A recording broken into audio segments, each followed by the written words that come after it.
আমন্ত্রিত সকল অতিথি সহ সাংবাদিক ভাই ও বোনদের ইন্ডাস্ট্রিয়াল বাংলাদেশ কাউন্সিলের পক্ষ থেকে চেয়ারম্যান তো সে আমাদের মাঝে উপস্থিত হয়েছেন। বাবুল খেয়াল করে না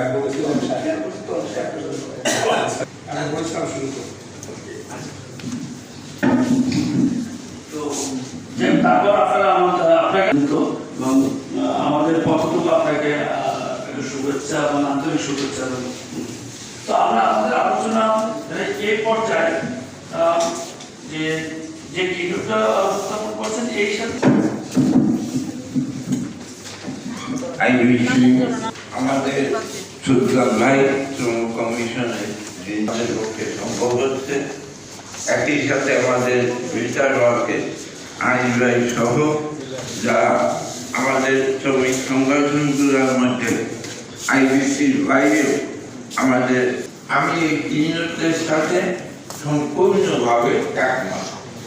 তো যেহেতু সময়টা আমাদের কম ছিল, আমার দৃষ্টিভঙ্গিতে এই দুই একটা জায়গায় কিছু সংযোজন করা দরকার। প্রথম হচ্ছে প্রথম চ্যাপ্টারে তৃতীয় যেটা 1, 2, 3 বলতে চাই যে সাপ্লাই চেইন আর আমার এই দুইটা মুনাফা এবং লাভের কারণে এইটা তৈরি, সুতরাং এখানে চাই।